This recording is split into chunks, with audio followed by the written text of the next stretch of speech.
partager avec vous un moment important de la connaissance de ce que Dieu nous a révélé. Sachant tout d'abord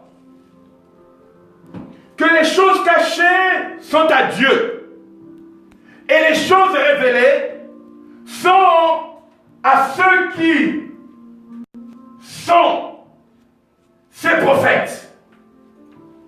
Et ce soir, je voudrais aborder un thème important dans la suite de notre existence sur la terre. Comme vous le savez, beaucoup de personnes se plaignent de la dimension qu'on dirait presque chaotique, d'une dimension de touillou-bouillou qui existe dans notre génération. Mais ça ne devait pas nous étonner, car sachez une chose, Dieu nous apprend quelque chose d'important dans le livre de Matthieu 24, verset 24. Il dit: dans les derniers temps, vous entendrez parler des bruits de guerre. La Bible déclare que nous sommes dans une dimension transcendante, une dimension trans-âme, une dimension trans-métaphorique. Qu'est-ce que cela veut dire, ces mots? Épargnez-moi le fait que je dois vous donner toutes les définitions. Il est aussi de votre responsabilité en tant que chercheur d'aller puiser et de voir la connaissance du Dieu qui allait les sages. Car notre Dieu dit: celui qui frappe, il ouvre. Bénédiction. Et celui qui cherche, trouve. Donc il faut refuser d'être impuissant.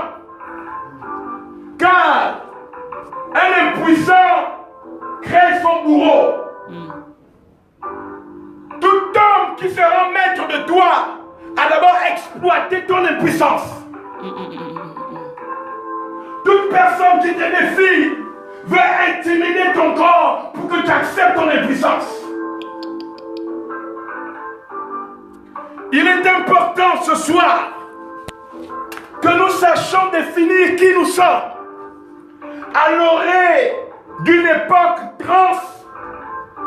trans-âme, transmétaphorique, transcendante, une époque des trans. Et vous pouvez le voir aujourd'hui dans notre génération.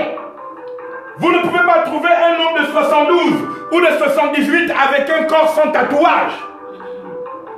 Vous ne pouvez plus trouver une femme aujourd'hui, pendant que je vous parle, sans qu'elle ait un piercing au nez, à la langue, aux fesses et dans toutes les parties du corps, puisqu'elle est intime ou ouverte. Mais vous pensez que les gens le font parce qu'ils sont en phase ou en manque d'une existence? Non. C'est les résonances transmétaphoriques. Et je voudrais vous rappeler une chose. Aucun chanteur, aucun homme des arts ne peint ou ne dessine pour une personne. Jamais. Picasso, Beethoven, et en passant par ceux qui ont fait l'art classique, même Chopin. Chopin n'a pas chanté ses requiem et toutes ces choses pour les hommes. Il a chanté pour représenter une mémoire. C'est ce qu'on appelle une communication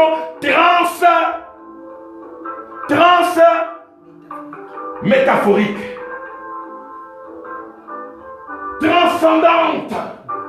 L'homme qui ne transcende pas ne peut pas découvrir les puissances qui sont à l'origine de son histoire. Nous avons été élevés dans la peur. Et nous avons été élevés pour cultiver l'impuissance. Et chaque fois qu'il y a une incapacité, qu'elle soit mentale, motrice et physique, donne le droit à quelqu'un d'autre d'administrer ta vie. Et donc tu vis sous tutelle. Tu es sous tutela. Et aujourd'hui, beaucoup de gens se plaignent dans leur pays qu'ils ont des dictateurs, qu'ils ont des hommes qui oppriment la population. Mais c'est votre impuissance. C'est l'impuissance de vos pères. C'est l'impuissance de vos familles de trouver des hommes capables de parler à des bourreaux et par le fond son de leur voix, de les désintégrer de leur puissance. Mais le prophète Élie n'a pas attendu d'être 10 000. Il s'est levé comme un homme, avec une puissance transcendante au-dessus de Baal et d'Astarté, pour désintégrer les forces trans-âmes. Car toute personne transporte quelque chose. Et il le révèle dans le monde visible. Mais lorsque vous êtes impuissant, impuissant par votre histoire, impuissant par votre famille, impuissant par votre généalogie, d'où l'inquiétude fondamentale de Gédéon, qui dit: je suis né d'une famille pauvre, je fais partie de la plus petite famille en Israël, et je suis le Benjamin. Qu'est-ce que tu me veux, Dieu? Dieu lui dit: vaillant héros, parce que Dieu, il est trans, puis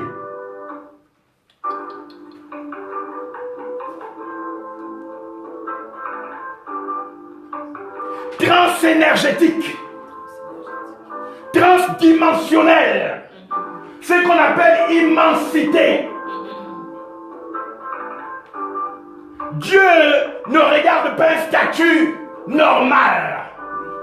Tout homme normal vit de la norme. La norme de son éducation, la norme de son statut social, la norme de ses échecs. Et surtout quand on te rappelle que mais tu n'as pas le niveau, tu n'as pas fait les études, alors tu t'écrases comme un cinglé. Mais qui t'a dit que la vie des hommes c'était les études? Les études n'est qu'un parchemin. C'est pourquoi dans ma vie je n'ai pas cessé de me former. Je me suis formé dans les arts. Je connais les beaux-arts. J'ai la plume qui dessine. J'ai écrit. Je me suis formé dans l'art des étoiles. J'ai étudié l'astrologie, l'astronomie. J'ai étudié l'art de parler. Je connais le langage du chat. Je connais le langage du chien. Je sais qu'est-ce que c'est l'envoûtement et l'enchantement. Je sais ôter un homme qui a été tenu par un rituel sacrificiel. Bénédiction. Voici le pouvoir d'un homme sur la terre. Mais quand tu es né impuissant, on te fait croire à l'amour. L'amour, l'amour. Jésus est venu par amour. Jésus a dit de pardonner. Mais depuis que tu pardonnes, ton chemin n'est qu'un désastre. Jésus n'a jamais fait la paix avec Satan. Et il nous dit de résister. Il ne nous a pas dit d'aimer. Résistez au diable et il fuira loin de vous. Une génération d'un peuple, d'une famille qui fait naître un fou, c'est une désolation pour toute une histoire. Il y a ce soir dans notre esprit un désir de rejeter, de refuser l'impuissance. Chaque homme, chaque nation, aux États-Unis, depuis 2000, depuis les années 2000, l'industrie a préparé Jay-Z, l'industrie a préparé Rihanna, l'industrie a préparé, avant eux, notre génération à nous, Michael Jackson était venu nous préparer. Chaque personne transcende, il fait venir une puissance sur la terre. Mais peuple impuissant, homme qui aime les bourreaux, ton impuissance a fait naître un bourreau. Je viens d'un pays où l'impuissance de ceux qui sont nés avant moi, où l'impuissance des prêtres, où l'impuissance d'un clergé incapable de stopper la venue et les drames dans les familles. Et quand je parle, on me dit oui, tu cherches trop. Mais je ne suis pas né pour accepter le désarroi. Je ne suis pas apôtre du désarroi. Apôtre, ce qui signifie tout simplement envoyé. Prophète, qui signifie tout simplement homme des origines. C'est ça que ça veut dire prophète. Le prophète, c'est Adam. C'est Adam. Le prophète, c'est Abel. Ça, le même prophète, ça ne veut pas dire oui, j'ai des vignes et tout. Non, non. Le prophète, ça veut dire qu'il connaît ses origines. Vérité. C'est pourquoi Élie, quand il est venu, il a rappelé les origines de Dieu. Qu'ils ont abandonné tes alliances. Ils ont abandonné la coutume de nos pères. Ils se sont liés au Baal et à Astarté. Ils se sont liés au poteau des Shira.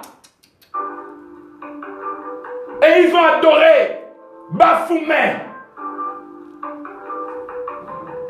Ils ont adoré Asmodée, Hachemodée. Ils ont adoré un Béliard. Ils ont adoré Ochumbo. Ils ont adoré un Kakapo. Ils ont adoré Nango. Mbouali. Boa. C'est votre échec. Vous pleurez vos enfants. Vous pleurez votre impuissance. Où sont les leaders? Où sont les hommes politiques de nos pays? Excusez-moi, avec tout le respect que j'ai pour eux, mais j'ai le droit parfois de m'insurger contre la merde. Parce que je ne suis pas né pour accepter la merde. On vous jette même les poubelles devant vos enfants. Vos enfants prennent dans la poubelle n'est que de la merde et du torchon. C'est pourquoi ne laisse jamais quelqu'un cultiver devant toi l'impuissance. Bénédiction. La personne qui t'affronte dans tes droits, tu dois lui dire ce que tu penses. Qu'il ait une arme, qu'il ait quoi. Tu ne dois pas baisser les yeux devant un homme comme toi. Qu'il soit maître du judo, du karaté, de quoi que ce soit, des arts qu'il a fréquentés. Toi aussi tu as ton art. Chacun se retrouve quelque part. Élection. Voilà. Nous devons transcender. Pourquoi? Parce que Jésus dit, c'est un temps de bruit. C'est un temps des échos. C'est un temps de sonorité. Mais vous pensez que ceux qui ont le pouvoir, ils sont là pour faire entendre l'écho de la mort. L'écho de la crise. Chacun est une représentation d'une vibration. Ce qu'on appelle un effet de réverbération. C'est-à-dire qu'il frappe ici et puis on appelle ça les ondées. L'onde de choc. Il y a des gens, ils sont au Gabon et puis vous êtes touchés ici à Paris. Onde de choc. Pourquoi? Parce que le choc, c'est ce qu'eux ils disent l'impact. Pourquoi on dit impact? L'impact dans la sorcellerie est très important. Pourquoi? Parce que celui qui frappe, impact va dire frapper. Nous sommes dans un monde où, si tu ne frappes pas le ballon, tu n'es pas grand. Si tu ne frappes pas le tennis, tu n'es pas connu. Tu ne frappes pas la musique, tu n'es pas connu. Tu ne frappes pas en politique, tu n'es pas connu. Chacun frappe quelque part. Mais toi, tu dis non, Dieu a tout accompli. Continue à ton accomplissement. Tu vas finir pauvre dans la misère. Ce soir, je termine mes propos en disant ceci. Que les bruits dont nous entendons, ça et là, les résonances. D'ailleurs, Schumann, qui n'est pas le premier à parler de la résonance, va nous dire que chaque résonance est une mémoire qui est censée lutter contre une autre. C'est pourquoi la Bible dit résister au diable. En fait, le mot résister, dans la langue sacrée, dans le latin sacré, on dit quoi? Koromissa. Jusubana. Or, on sait que tout homme est une puissance qui te lie d'abord le regard. Parce que la Bible dit que si ton corps est en mauvais état, si ton œil est en mauvais état, tout ton corps sera dans les ténèbres. Car c'est de l'abondance du cœur que la bouche parle. Si ta langue et ton cœur ne savent pas discerner les choses, malgré tes racontards, parce qu'on est dans les divines comédies en ce moment, chaque personne vient ayant le pouvoir de t'amener, le pouvoir d'eux s'appelle même général. Il n'a jamais fait de guerre. Il ne connaît même pas la loi martiale. Qu'est-ce qui est composé d'une loi martiale? Quelles sont les structures du monde maritime? Quelles sont les structures du monde terrestre? Les lois des terres et des villes. À partir de quoi on bâtit une ville? Qui va d'abord lire un peu, même ne serait-ce que pour leur culture, René Girard. Et les Jacques Ellul qui parlent des fondations. Le rite des fondations. Comment on fonde un peuple, comment on fonde une ville. Et vous voyez bien que dans la ville de Jéricho, il y avait une résonance donnée par Josué, selon la parole de Dieu, selon la Bible. Parce que je reviens toujours à la Bible, parce qu'il y a des gens qui disent on ne lit plus la Bible. Sachez que je lis la Bible. De A à Z, de Z à A, pendant 25 ans. Si la Bible est une doctrine et que je suis bien endoctriné. Ok? Donc il est important de comprendre quelque chose. Chaque homme qui vient sur la terre est une émanation d'une résonance. Et nous représentons les juridictions. Dans notre peuple des origines, on peut parler la même langue, on peut même sortir du même père et mère, mais on n'a pas les mêmes juridictions. C'est ce que la Bible dit dans le livre de Romains chapitre 9. J'ai aimé Jacob et j'ai haï Ésaü. La Bible dit que pourtant les enfants n'étaient pas encore nés, mais chacun avait déjà une résonance. Dans les 12 bénédictions des tribus d'Israël, il y avait déjà des tribus qui étaient transcendantes. Je m'arrête là ce soir. Bénédiction à vous. Bénédiction à ceux qui m'ont suivi.